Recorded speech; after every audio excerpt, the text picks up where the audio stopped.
शान्ताय दिव्याय सत्यधर्मस्वरूपिणे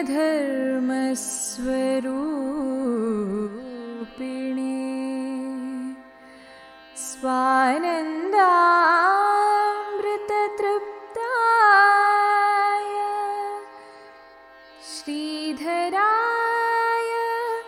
नमो नमः। श्रीधराय नमो नमः।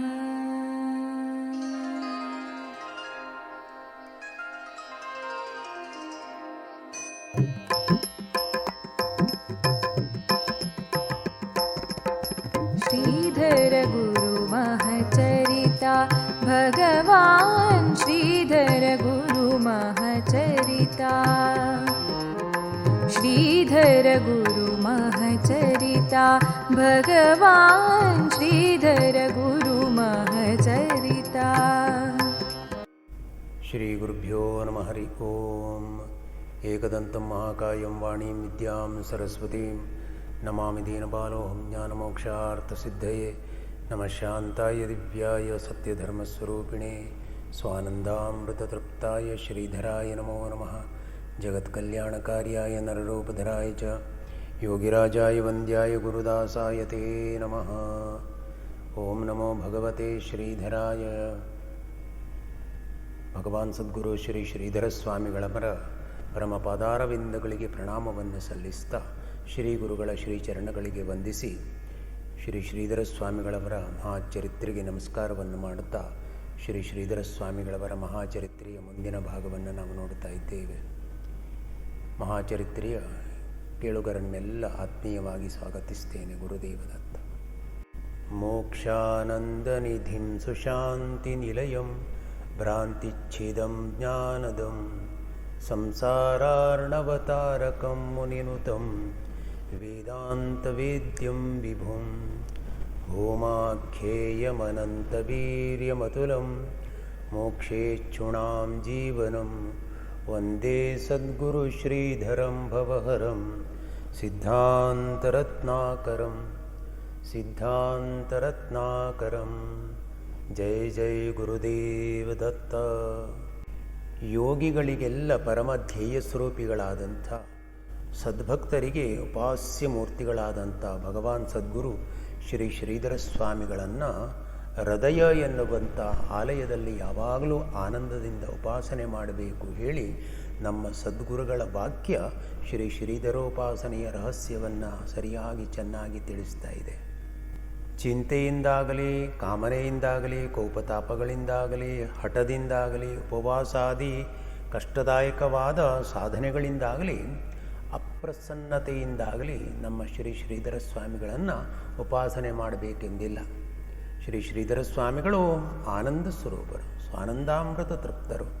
ಅಂತಹ ಆನಂದ ಸ್ವರೂಪಿಗಳಾದಂಥ ಶ್ರೀ ಶ್ರೀಧರ ಸ್ವಾಮಿಗಳನ್ನು ಹೃದಯದಲ್ಲಿ ಆನಂದದಿಂದಲೇ ಉಪಾಸನೆ ಮಾಡಬೇಕು ಹೇಳುವುದು ಸದ್ಗುರುಗಳ ಸಂದೇಶ.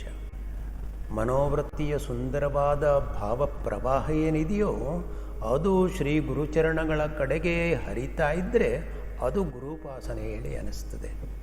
ಉಪಾಸ್ಯವಾದ ಸದ್ಗುರು ಸ್ವರೂಪವನ್ನು, ಸದ್ಗುರು ರೂಪವನ್ನು ಮನಸ ಸಮೀಪಿಸಿ ಅದನ್ನೇ ಮನಸ್ಸಿಗೆ ವಿಷಯವಾಗಿ ಮಾಡಿಕೊಂಡು ತೈಲಧಾರಾವತ್ ಸಮಾನ ಪ್ರತ್ಯಯ ಪ್ರವಾಹೇಣ ದೀರ್ಘಕಾಲಂ ಉದಾಸನಂ ತದುಪಾಸನಂ ಅಚಕ್ಷತೆ.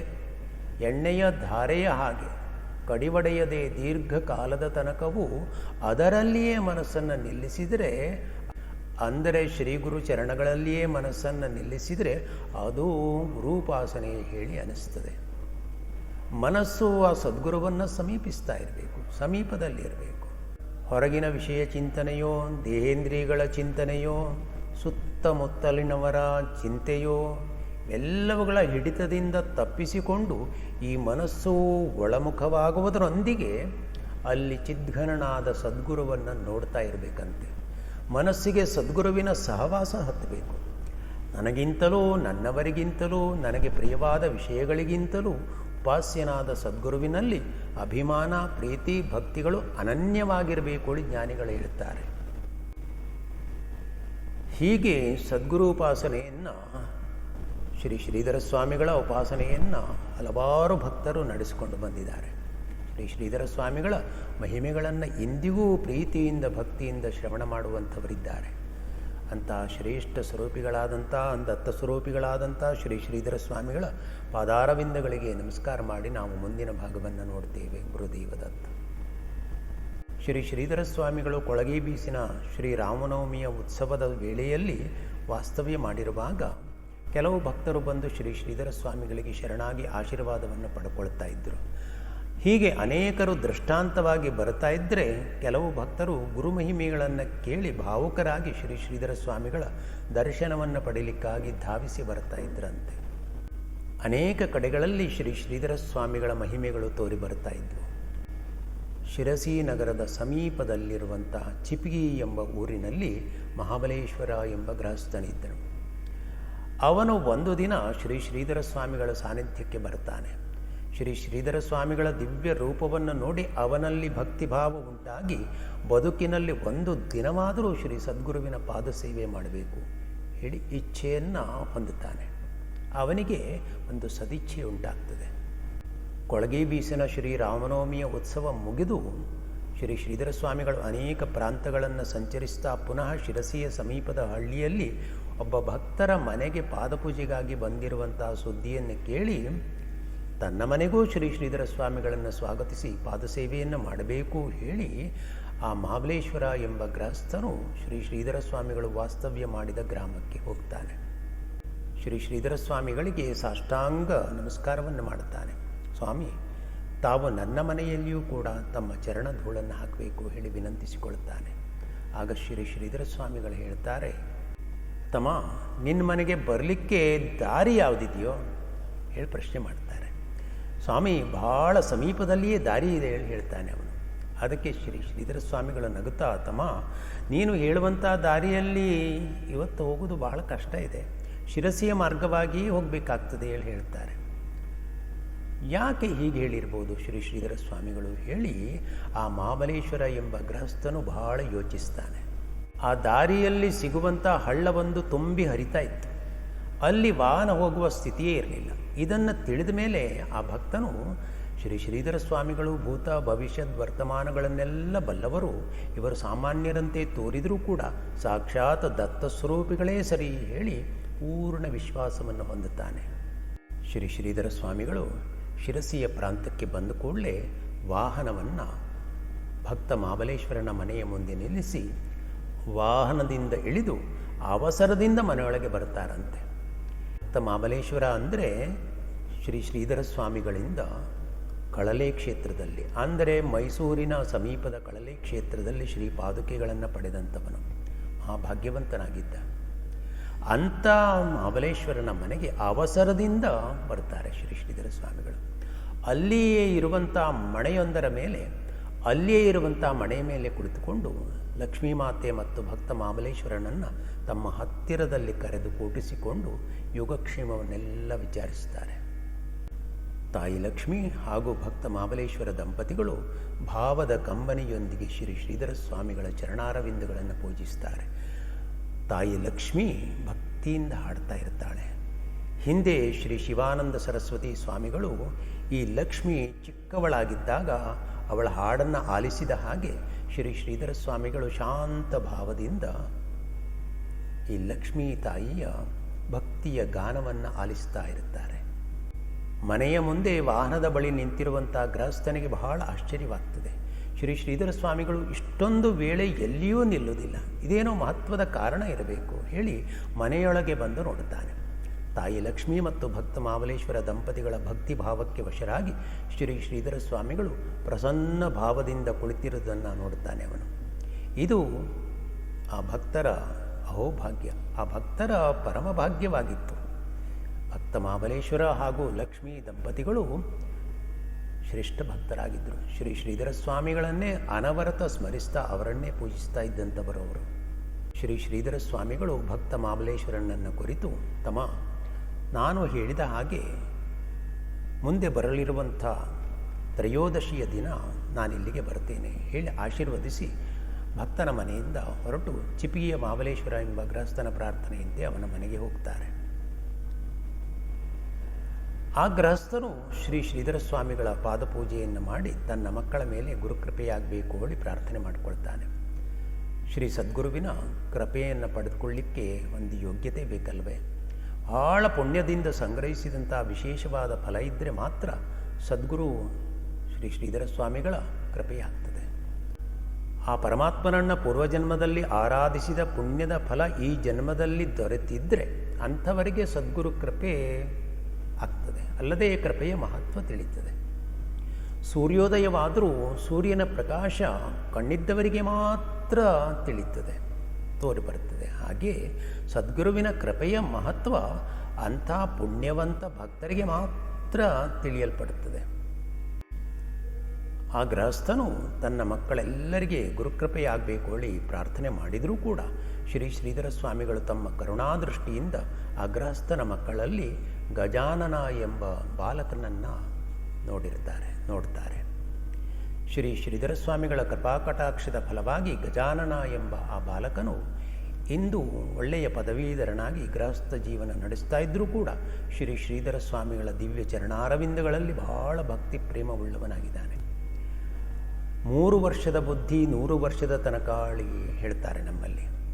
ಈ ರೀತಿಯಾಗಿ ಆ ಬಾಲಕನು ತನ್ನ ಬಾಲ್ಯದಲ್ಲಿಯೇ ಶ್ರೀ ಶ್ರೀಧರ ಸ್ವಾಮಿಗಳಿಗೆ ನಮಸ್ಕಾರ ಮಾಡಿದ ಫಲವಾಗಿ, ಶ್ರೀ ಶ್ರೀಧರರನ್ನು ಸ್ಮರಿಸಿದ ಫಲವಾಗಿ ಇಂದಿಗೂ ನಮ್ಮ ಶ್ರೀ ಶ್ರೀಧರ ಪಾದುಕಾಶ್ರಮಕ್ಕೆ ನಿತ್ಯ ಬಂದು ಗುರುಸೇವೆಯನ್ನು ಮಾಡ್ತಾ ಇದ್ದಾನೆ. ಇದೆಲ್ಲವೂ ಶ್ರೀ ಶ್ರೀಧರ ಸ್ವಾಮಿಗಳ ಕೃಪೆ.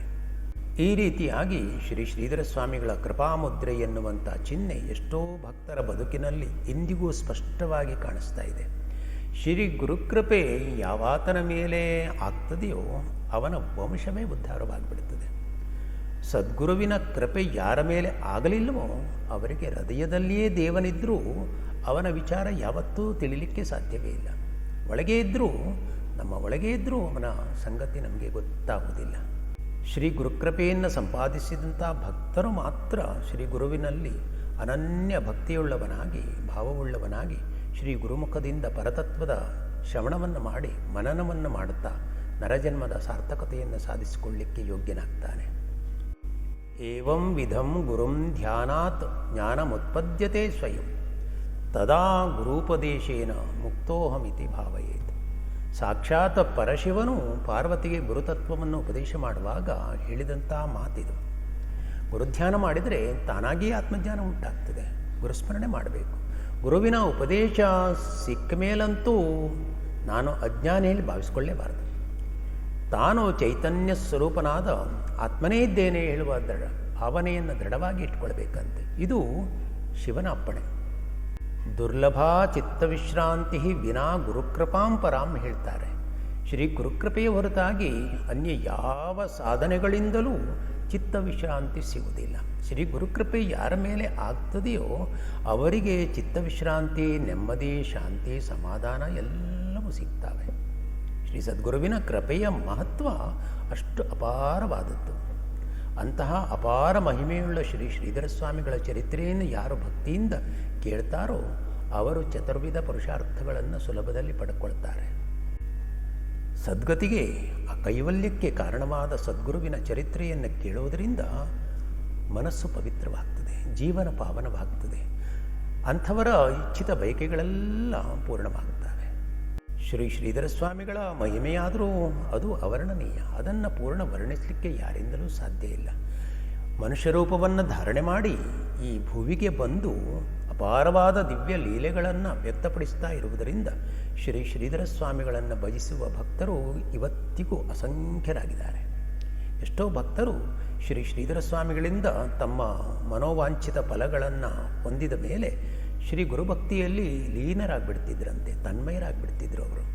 ಶ್ರೀ ಶ್ರೀಧರ ಸ್ವಾಮಿಗಳ ಸನ್ನಿಧಾನಕ್ಕೆ ದೀನರು, ದರಿದ್ರರು, ಅಪುತ್ರವಂತರು, ಕುಷ್ಠರೋಗಾದಿ ಮಹಾರೋಗವುಳ್ಳವರು, ಕಿವುಡರು, ಕುರುಡರು, ಅಪಸ್ಮಾರ ರೋಗದಿಂದ ಬಳಲ್ತಾ ಇರುವಂಥವರು, ಪರಿಹರಿಸಲಿಕ್ಕೆ ಅಸಾಧ್ಯವಾದಂಥ ಬೇನೆಗಳಿಂದ ಬಾಧೆಗಳಿಂದ ನೊಂದವರು ಎಲ್ಲರೂ ಬರ್ತಿದ್ದರು. ಭಕ್ತಿಯುಳ್ಳವರು, ಶ್ರದ್ಧಾವಂತರು ಶ್ರೀ ಶ್ರೀಧರ ಸ್ವಾಮಿಗಳ ಕೃಪೆಯ ಮೂಲಕವಾಗಿ ತಮ್ಮ ರೋಗಗಳಿಂದ ಅಲ್ಲದೆ ಭವರೋಗದಿಂದ ನಿವೃತ್ತರಾಗ್ತಿದ್ರು.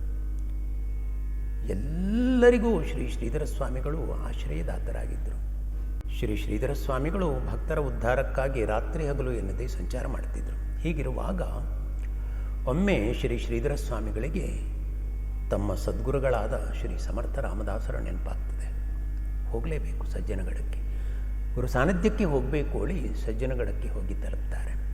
ಅಲ್ಲಿ ಕೆಲವು ದಿನ ವಾಸ್ತವ್ಯ ಮಾಡಿರ್ತಾರೆ. ಹಾಗಿರುವಾಗ ಅಲ್ಲಿ ರಾಮಪಿಂಗಳೆ ಎಂಬಾತನು ತನ್ನ ಗೆಳೆಯನೊಂದಿಗೆ ಶ್ರೀ ಶ್ರೀಧರ ಸ್ವಾಮಿಗಳ ಸಾನ್ನಿಧ್ಯಕ್ಕೆ ಬರ್ತಾನೆ. ಆಯುಷ್ಯ ತೀರದ್ರೊಳಗೆ ದುರ್ಗಮವಾದ ಅಧ್ಯಾತ್ಮದ ಪಥವನ್ನು ತೋರಿಸಲಿಕ್ಕೆ ಗುರುವಿನ ಹೊರತು ಯಾರಿಂದಲೂ ಸಾಧ್ಯ ಇಲ್ಲ ಹೇಳಿ ಅವನು ನಿರ್ಧಾರ ಮಾಡಿಕೊಂಡು ಶ್ರೀ ಶ್ರೀಧರ ಸ್ವಾಮಿಗಳ ಉಪದೇಶ ಪಡಿಬೇಕು ಹೇಳಿ ಭಕ್ತಿ ಭಾವದೊಂದಿಗೆ ಸಾನ್ನಿಧ್ಯಕ್ಕೆ ಬಂದಿದ್ದಂತೆ. ಇದನ್ನು ಯಾರಲ್ಲಿಯೂ ಅವನು ಹೇಳ್ಕೊಂಡಿರಲಿಲ್ಲ. ಆದರೆ ಎಲ್ಲರ ಅಂತರಂಗವನ್ನು ಬಲ್ಲ ನಮ್ಮ ಸದ್ಗುರುಗಳಿಗೆ ಅದು ತಿಳಿತು. ಅಂದು ಶಿವರಾತ್ರಿ ದಿನ, ಗುರುವಾರದ ಶುಭ ದಿನ. ಅಂದಿನ ದಿನ ಸಜ್ಜನಗಡದ ಆ ಸಭಾಮಂಟಪದಲ್ಲಿ ಕೀರ್ತನಕಾರರಾದಂಥ ಗೋಪಾಲರಾವ್ ಪಾರಖಿ ಎಂಬಂಥವರ ಕೀರ್ತನೆ ನಡೀತಾ ಇತ್ತು. ಕೀರ್ತನೆ ಮುಗಿದ ಮೇಲೆ ಶ್ರೀ ಶ್ರೀಧರ ಸ್ವಾಮಿಗಳ ದರ್ಶನಕ್ಕಾಗಿ ಹೋಗಬೇಕು ಹೇಳಿ ಯೋಚಿಸಿ ಕುಳಿತಿದ್ದ ರಾಮಪಿಂಗಳೆ. ಕೀರ್ತನೆ ಮುಗಿತು. ಆದರೆ ಶ್ರೀ ಶ್ರೀಧರ ಸ್ವಾಮಿಗಳು ಅಲ್ಲಿಂದ ಹೊರಟು ಅಶೋಕವನ ಎಂಬಲ್ಲಿಗೆ ತಲುಪ್ತಾರೆ. ಹೇಗೆ ಹೋಗಿರಬೇಕು ಹೇಳಿ ಯಾರಿಗೂ ಗೊತ್ತಿಲ್ಲ. ಶ್ರೀ ಶ್ರೀಧರ ಸ್ವಾಮಿಗಳು ಯಾವಾಗ ಹೋದರು, ಯಾಕೆ ಹೋದರು, ಹೇಗೆ ಹೋದರು, ಯಾವ ವಿಚಾರವೂ ಯಾರಿಗೂ ಗೊತ್ತಿರಲಿಲ್ಲ. ಈ ರಾಮಪಿಂಗಳೆ ಎಂಬಾತನು ಶ್ರೀ ಶ್ರೀಧರ ಸ್ವಾಮಿಗಳ ಕುಟೀರದ ಬಾಗಿಲಲ್ಲಿ ಕುಳಿತುಕೊಂಡು ಶ್ರೀ ಶ್ರೀಧರ ಸ್ವಾಮಿಗಳ ಬರುವಿಕೆಯನ್ನೇ ಕಾಯ್ತಾ ಇರ್ತಾನೆ. ಸ್ವಲ್ಪ ವೇಳೆಯ ಮೇಲೆ ಶ್ರೀ ಶ್ರೀಧರ ಸ್ವಾಮಿಗಳು ಬಹಳ ವೇಗದಿಂದ ಬಂದು ಕುಟೀರದ ಒಳಗೆ ಹೋಗಿಬಿಡ್ತಾರೆ. ಶಿಷ್ಯರು ಆ ಕ್ಷಣದಲ್ಲಿ ಬಾಗಿಲನ್ನು ಮುಚ್ಚಿಬಿಡ್ತಾರೆ. ಆ ರಾಮಪಿಂಗಳೆ ಜೊತೆಗೆ ಇನ್ನೊಬ್ಬ ಭಕ್ತನೂ ಬಂದಿದ್ದ, ಅವನ ಗೆಳೆಯನೂ ಬಂದಿದ್ದ. ಈ ಇಬ್ಬರು ಶ್ರೀ ಶ್ರೀಧರ ಸ್ವಾಮಿಗಳನ್ನು ಮನಸ್ಸಿನಲ್ಲಿಯೇ ಪ್ರಾರ್ಥಿಸ್ತಾ ಅಲ್ಲಿಯೇ ನಿಂತ್ಕೊಂಡಿದ್ದರು. ಹೀಗಿರುವಾಗ ಗುರುಸೇವಕನಾದ ದಿನಕರ ಬುವ ಎಂಬಂಥವನು ಇವರಲ್ಲಿಗೆ ಬರ್ತಾನೆ. ಈ ಇಬ್ಬರು ಭಕ್ತರು ಶ್ರೀ ಗುರುದರ್ಶನದ ಸದಿಚ್ಛೆಯನ್ನು ವ್ಯಕ್ತಪಡಿಸಿ ಪ್ರಾರ್ಥನೆ ಮಾಡ್ತಾ ಇರುವಾಗ ಶ್ರೀ ಶ್ರೀಧರ ಸ್ವಾಮಿಗಳು ತಮ್ಮ ಕುಟೀರದ ಒಳಗಿನಿಂದ ಹೊರಗೆ ಯಾರಿದ್ದಾರೆ ಹೇಳಿ ಪ್ರಶ್ನೆ ಮಾಡ್ತಾರೆ. ಅವರನ್ನು ಒಳಗೆ ಬೇಡಿ ಹೇಳಿ ಕರೆದು, ಮಕ್ಕಳಿರ, ನಾಳೆಯ ದಿನ ನೀವಿಬ್ಬರೂ ಸ್ನಾನ ಮಾಡಿಕೊಂಡು ಶ್ರೀ ಸಮರ್ಥರ ಸಮಾಧಿಯ ಮಂದಿರಕ್ಕೆ ಬನ್ನಿ ಹೇಳಿ ಅಪ್ಪಣೆ ಮಾಡ್ತಾರೆ. ಮರುದಿನ ಈ ರಾಮಪಿಂಗಳೆ ಮತ್ತು ಅವನ ಗೆಳೆಯನನ್ನು ಕರೆದು ಶ್ರೀ ಶ್ರೀಧರ ಸ್ವಾಮಿಗಳು, ನಿಮ್ಮ ಅಂತರಂಗವನ್ನು ನಾನು ತಿಳಿದಿದ್ದೇನೆ, ನಿಮಗೆ ಉಪದೇಶ ಬೇಕಲ್ವೇ ನಿಮಗೆ, ಶ್ರೀ ಸಮರ್ಥರ ಸನ್ನಿಧಾನದಲ್ಲಿಯೇ ಅವರ ಸಮ್ಮುಖದಲ್ಲಿಯೇ ಕೊಡ್ತೇನೆ ಉಪದೇಶವನ್ನು ಹೇಳಿ ಬಹಳ ಕೃಪಾವಾತ್ಸಲ್ಯದಿಂದ, ಮಾತೃವಾತ್ಸಲ್ಯದಿಂದ ತಮ್ಮ ಸಮೀಪಕ್ಕೆ ಕರೆದು ಮಂತ್ರೋಪದೇಶವನ್ನು ಅನುಗ್ರಹಿಸ್ತಾರೆ. ಹೀಗೆ ಭಕ್ತರ ಅಂತರಂಗವನ್ನು ಅರಿತು ಶ್ರೀ ಶ್ರೀಧರ ಸ್ವಾಮಿಗಳು ಕೃಪೆಯನ್ನು ಮಾಡ್ತಿದ್ದರು. ಎಂಥ ಅದ್ಭುತ ಕೃಪೆಯನ್ನು ಅವರು ಮಾಡಿದರು ಅಂದರೆ, ರಾಮಪಿಂಗಳೆ ಎನ್ನುವ ಭಕ್ತ ಮತ್ತು ಅವನ ಗೆಳೆಯ ಶ್ರೀ ಶ್ರೀಧರ ಸ್ವಾಮಿಗಳ ಉಪದೇಶವನ್ನು ಪಡೆದು ಜೀವನದಲ್ಲಿ ಧನ್ಯರಾಗ್ಬಿಟ್ರು, ಸಾರ್ಥಕತೆಯನ್ನು ಸಾಧಿಸಿಕೊಂಡರು. ನಮ್ಮ ಸದ್ಗುರುಗಳಾದ ಬ್ರಹ್ಮಚೈತನ್ಯ ಶ್ರೀ ಗುರುದಾಸ ಸ್ವಾಮಿಗಳು ಚರಿತ್ರೆಯಲ್ಲಿ ಹೇಳ್ತಾರೆ, ಅಜ್ಞಾನದಲ್ಲಿರುವಂಥ ಜೀವಿಗಳನ್ನು ಉದ್ಧಾರ ಮಾಡಲಿಕ್ಕೆ ವೈಕುಂಠದಿಂದ ಈ ಭೂತಳಕ್ಕೆ ಅವತಾರ ಮಾಡಿದ ವೈರಾಗ್ಯದ ಮಹಾಮೇರು ಅಂದರೆ ನನ್ನ ಸದ್ಗುರು ಶ್ರೀ ಶ್ರೀಧರ ಸ್ವಾಮಿಗಳು. ಯೋಗಿಯಾಂಚ ಶಿರೋಮಣಿ ಪಾವನ ಕೇಲೆಯ ಅವನಿ. ಯಾರು ಯೋಗಿಗಳಲ್ಲಿ ಶಿರೋಮಣಿಯಂತೆ ಇದ್ದಾರೋ, ಈ ಭೂಮಿಯನ್ನು ಯಾರು ಪಾವನಗೊಳಿಸಿದರೋ ಅಂಥ ಶ್ರೀ ಶ್ರೀಧರ ಸ್ವಾಮಿಗಳು ಅಂದರೆ ನನ್ನ ಸದ್ಗುರುಗಳು ಹೇಳಿ ಹೇಳ್ತಾರೆ. ಧರ್ಮಜಾಗೃತಿಯನ್ನು ಉಂಟು ಮಾಡಲಿಕ್ಕಾಗಿ ಮಹಾನ್ ವಿಭೂತಿಯೇ ಮನುಷ್ಯ ರೂಪವನ್ನು ಧಾರಣೆ ಮಾಡಿದಂಥ ದತ್ತಪ್ರಭುವೇ ಶ್ರೀ ಶ್ರೀಧರ ಸ್ವಾಮಿಗಳು ಹೇಳ್ತಾರೆ. ಶಾಂತಿ ಕ್ಷಮ ದಯಾಶೀಳ ಪವಿತ್ರ ಆಣಿ ಸತ್ವಶೀಳ ಅಂತರಶುದ್ಧ ಜ್ಞಾನಶೀಳ ಈಶ್ವರೀ ಪುರುಷ. ಶಾಂತಿ, ಕರುಣೆ, ಕ್ಷಮೆ, ಪವಿತ್ರತೆ, ಸತ್ಯಶೀಲತೆ, ಅಂತರಶುದ್ಧಿ ಇವೆಲ್ಲವುಗಳಿಂದ ಕೂಡಿದಂಥವನು ಈಶ್ವರೀ ಪುರುಷನಿದ್ದಾನೆ ಹೇಳಿ ಸಮರ್ಥರೇ ಹೇಳಿದ್ದಾರೆ. ಈ ಎಲ್ಲ ಸದ್ಗುಣಗಳು ಸಾಮಾನ್ಯ ಮನುಷ್ಯರಲ್ಲಿ ಇರಲಿಕ್ಕೆ ಸಾಧ್ಯ ಇಲ್ಲ. ಇವು ನಮ್ಮ ಸದ್ಗುರು ಶ್ರೀ ಶ್ರೀಧರ ಸ್ವಾಮಿಗಳಲ್ಲಿ ವಾಸವಾಗಿದ್ವು. ಭಕ್ತರು ಎಷ್ಟೇ ದೂರದಲ್ಲಿರಲಿ ಅಥವಾ ಎಂಥ ಆಪತ್ತಿನಲ್ಲೇ ಇರಲಿ, ನಮಃಶಾಂತಾಯ ಹೇಳುವಂಥ ಜಪ ಮಾಡ್ತಾ ಶ್ರೀ ಶ್ರೀಧರ ಸ್ವಾಮಿಗಳನ್ನು ಸ್ಮರಿಸಿಬಿಟ್ರೆ ಅವರ ಸಂಕಟ ಮಾಯವಾಗಿಬಿಡ್ತಿತ್ತು. ಇಂದಿಗೂ ಈ ನಮಃಶಾಂತಾಯ ಜಪ ಭಕ್ತರಿಗೆ ಒಳ್ಳೆಯ ಪರಿಣಾಮವನ್ನೇ ಕೊಡ್ತಾ ಇದೆ. ಇದೆಲ್ಲವೂ ಶ್ರೀ ಶ್ರೀಧರ ಸ್ವಾಮಿಗಳ ಪೂರ್ಣ ಕೃಪೆ. ಹೀಗೆ ಶ್ರೀ ಶ್ರೀಧರ ಸ್ವಾಮಿಗಳು ಸಜ್ಜನಗಡದಲ್ಲಿರುವಾಗ ಪುಣೆಯಲ್ಲಿ ಗುರುಭಕ್ತೆಯಾದಂಥ ಅಂಜಲಿ ಎಂಬ ಮಹಿಳೆಯ ಚಿಕ್ಕ ಮಗುವಿಗೆ ಒಂದು ದಿನ ಏನಾಯಿತು ಕೇಳಿದರೆ, ಪ್ರಾತಃ ಕಾಲದಲ್ಲಿ ಪ್ರಾಣ ಹೋಗುವ ಸಂದರ್ಭ ಬಂದ್ಬಿಡ್ತಂತೆ. ಯಾವ ರೋಗ ಹೇಳಿ ಯಾರಿಂದಲೂ ತಿಳಿಲಿಕ್ಕೆ ಆಗಲಿಲ್ಲ. ಪ್ರಸಿದ್ಧ ವೈದ್ಯರಲ್ಲಿ ತೋರಿಸ್ತಾರೆ. ಆಗ ವೈದ್ಯರು ಹೇಳಿದ್ರಂತೆ, ಇಷ್ಟು ಚಿಕ್ಕ ಮಗುವಿಗೆ ರುಧಿರದ ಪರೀಕ್ಷೆಯನ್ನು ಮಾಡಲಿಕ್ಕೆ ಬರೋದಿಲ್ಲ, ಈ ಮಗು ಬದುಕುವ ಸಾಧ್ಯತೆಯೇ ಇಲ್ಲ ಹೇಳಿ ಆ ವೈದ್ಯರು ಹೇಳಿಬಿಡ್ತಾರೆ. ಮನೆಯ ಜನರಿಗೆಲ್ಲ ಬಹಳ ದುಃಖವಾಗ್ತದೆ. ಕಣ್ಣೀರನ್ನು ಇಡ್ತಾ ಮುಂದೇನು ಮಾಡಬೇಕು ಹೇಳಿ ಯೋಚಿಸ್ತಾರೆ. ಯಾರಿಗೂ ಯಾವ ದಾರಿಯೂ ಕಾಣಿಸ್ಲಿಲ್ಲ. ಏನೋ ಪೂರ್ವ ಪುಣ್ಯದ ಫಲದಿಂದ ಇವರಿಗೆ ಶ್ರೀ ಶ್ರೀಧರ ಸ್ವಾಮಿಗಳ ನೆನಪಾಗ್ತದೆ. ಶ್ರೀ ಶ್ರೀಧರ ಸ್ವಾಮಿಗಳ ಮಹಾಕೃಪೆಯಿಂದಲೇ ತನಗೆ ಸಂತತಿ ಭಾಗ್ಯ ಸಿಕ್ಕಿದೆ, ಈಗ ಅವರೇ ನಮಗೆ ದಾರಿ ತೋರಿಸಬೇಕು ಹೇಳಿ ಆ ದಂಪತಿಗಳು ಮಗುವನ್ನು ದವಾಖಾನೆಯಿಂದ ಎತ್ತಿಕೊಂಡು ಮಂದಿರಕ್ಕೆ ಕರೆದುಕೊಂಡು ಬರ್ತಾರೆ. ಶ್ರೀ ಶ್ರೀಧರ ಸ್ವಾಮಿಗಳನ್ನು ಸ್ಮರಿಸ್ತಾ ಪ್ರದಕ್ಷಿಣೆ ನಮಸ್ಕಾರಗಳನ್ನು ಮಾಡಿದರು ಅವರು. ನಮಃಶಾಂತಾಯ ದಿವ್ಯಾಯ ಸತ್ಯಧರ್ಮಸ್ವರೂಪಿಣೆ ಸ್ವಾನಂದಾಮೃತ ತೃಪ್ತಾಯ ಶ್ರೀಧರಾಯ ನಮೋ ನಮಃ ಹೇಳುವಂಥ ಈ ಪವಿತ್ರವಾದ ಗುರುಮಂತ್ರವನ್ನು ಪಠಿಸ್ತಾ ಮಗುವಿನ ಬಾಯಿಗೆ ತೀರ್ಥ ಪ್ರಸಾದವನ್ನು ಹಾಕ್ತಾರೆ. ಸದ್ಗುರು ಶ್ರೀ ಶ್ರೀಧರ ಸ್ವಾಮಿಗಳ ಕೃಪೆ ನಮ್ಮ ಮೇಲೆ ಇರುವುದಾದರೆ, ಶ್ರೀ ಶ್ರೀಧರ ಸ್ವಾಮಿಗಳು ಭಕ್ತ ವಾತ್ಸಲ್ಯ ಮೂರ್ತಿಗಳಾಗಿದ್ದರೆ, ಅವರ ಕೃಪೆಯಿಂದಲೇ ನಮಗೆ ಸಂತತಿ ಲಭಿಸಿದ್ದು ನಿಜವಾಗಿದ್ದಿದ್ದರೆ, ನಮ್ಮ ಈ ದೈನ್ಯತೆಯ ಸ್ವರ ಶ್ರೀ ಶ್ರೀಧರ ಸ್ವಾಮಿಗಳಿಗೆ ಕೇಳಿರುವುದು ನಿಜವಾದರೆ ಈ ಮಗುವಿಗೆ ರೋಗವಾಸಿಯಾಗ್ತದೆ ಹೇಳಿ ಅವರು ನಿರ್ಧಾರ ಮಾಡಿಬಿಡ್ತಾರೆ. ಅಷ್ಟು ನಂಬಿಕೆಯನ್ನು ಶ್ರೀ ಶ್ರೀಧರ ಸ್ವಾಮಿಗಳಲ್ಲಿ ಇಟ್ಕೊಳ್ತಾರೆ. ಈ ದಂಪತಿಗಳು ಮಗುವನ್ನು ಕರೆದುಕೊಂಡು ಆ ದೇವಾಲಯದಿಂದ ಮನೆಗೆ ಹೋಗಬೇಕು ಅಲ್ಲಿ ಹೊರಡ್ತಾ ಇರುವಾಗ ಒಬ್ಬ ಸಾಧುವಿನ ವೇಷದಲ್ಲಿರುವ ವ್ಯಕ್ತಿ ಅವರ ಮುಂದೆ ಬರ್ತಾನೆ. ಈ ದಂಪತಿಗಳನ್ನು ನೋಡಿ, ನಿಮ್ಮನ್ನು ನೋಡಿದಾಗ ನನಗೆ ಏನೋ ಹೇಳಬೇಕು ಹೇಳಿ ಪ್ರೇರಣೆ ಆಗ್ತಾ ಇದೆ, ಸ್ವಲ್ಪ ನಿಂತ್ಕೊಳ್ಳಿ, ನೀವು ಶ್ರೀ ಶ್ರೀಧರ ಸ್ವಾಮಿಗಳ ಭಕ್ತರಲ್ವೇ? ಅವರ ಕೃಪೆಯಿಂದ ನಿಮಗೆ ಈ ಮಗು ಜನಿಸಿದ್ದಾದರೆ ನೀವು ಶ್ರೀ ಶ್ರೀಧರ ಸ್ವಾಮಿಗಳ ಸೇವೆಗಾಗಿ ಏನಾದರೂ ಹಣವನ್ನು ಕಳಿಸಬೇಕು, ಅದರಿಂದ ವಾಸಿಯಾಗ್ತದೆ ಹೇಳಿ ಅವನು ಹೇಳ್ತಾನೆ. ಆ ಗೃಹಸ್ಥನ ಪತ್ನಿ ದುಃಖ ಮಾಡ್ತಾ ಇರುವುದನ್ನು ನೋಡಿ, ನೀವೇನು ಚಿಂತೆ ಮಾಡಬೇಡಿ, ಶ್ರೀ ಶ್ರೀಧರ ಸ್ವಾಮಿಗಳನ್ನು ಗುರುವನ್ನಾಗಿ ಮಾಡಿಕೊಂಡಿರುವಾಗ ನಿಮಗೆ ಯಾಕೆ ಭಯಪಡಬೇಡಿ. ಶ್ರೀ ಶ್ರೀಧರ ಸ್ವಾಮಿಗಳು ಕಾರುಣ್ಯ ಮೂರ್ತಿಗಳಲ್ವೇ? ಅವರು ಎಲ್ಲೇ ಇದ್ದರೂ ಭಕ್ತರ ಆರ್ತಧ್ವನಿಯನ್ನು ಆಲಿಸ್ತಾರೆ, ಅನುಗ್ರಹಿಸ್ತಾರೆ ಹೇಳಿ ಆ ಕ್ಷಣದಲ್ಲಿ ಅವನು ಇವರ ಕಣ್ಣಿಗೆ ಕಾಣದಂತೆ ಮಾಯವಾಗಿಬಿಡ್ತಾನೆ. ಇವರು ಬಹಳ ಆಶ್ಚರ್ಯಪಡ್ತಾರೆ. ಶ್ರೀ ಶ್ರೀಧರ ಸ್ವಾಮಿಗಳೇ ಗತಿ ಹೇಳುವ ವಿಶ್ವಾಸ ಇವರಲ್ಲಿ ಮತ್ತೂ ದೃಢವಾಗ್ತದೆ. ಆ ದಂಪತಿಗಳ ಭಕ್ತಿ ಭಾವಕ್ಕೆ ಶ್ರೀ ಶ್ರೀಧರ ಸ್ವಾಮಿಗಳು ಒಲಿದು ಕೃಪೆ ಮಾಡುತ್ತಾರೆ. ಈ ಮಗು ಬದುಕಲಿಕ್ಕೆ ಸಾಧ್ಯವೇ ಇಲ್ಲ ವೈದ್ಯರು ನಿರ್ಣಯಿಸಿಬಿಟ್ಟಿದ್ದಾರಲ್ವೇ? ಆದರೆ ಶ್ರೀ ಶ್ರೀಧರ ಸ್ವಾಮಿಗಳ ಕೃಪೆ ಏನು ಮಾಡುತ್ತೆ ಕೇಳಿದರೆ ಆ ಮಗುವನ್ನು ಚೈತನ್ಯಗೊಳಿಸ್ಬಿಡ್ತದೆ. ಭಕ್ತರು, ಈ ಭಕ್ತ ದಂಪತಿಗಳು ಶ್ರೀ ಶ್ರೀಧರ ಸ್ವಾಮಿಗಳ ಮಹಿಮೆಯನ್ನು ಕೊಂಡಾಡುತ್ತಾ ಶ್ರೀ ಗುರುಗಳ ಜಯಘೋಷವನ್ನು ಮಾಡುತ್ತಾರೆ. ಅಂದಿನಿಂದ ಶ್ರೀ ಗುರುವಿನ ಪರಮ ಭಕ್ತರಾಗ್ಬಿಡ್ತಾರೆ ಅವರು. ಎಂಥ ಅನುಗ್ರಹ ಮಾಡಿದರು ಅವರಿಗೆ ಅಂದರೆ ಮರೆಯಲಾಗದ ಅನುಭವವಾಗಿಬಿಡುತ್ತೆ ಅವರಿಗೆ.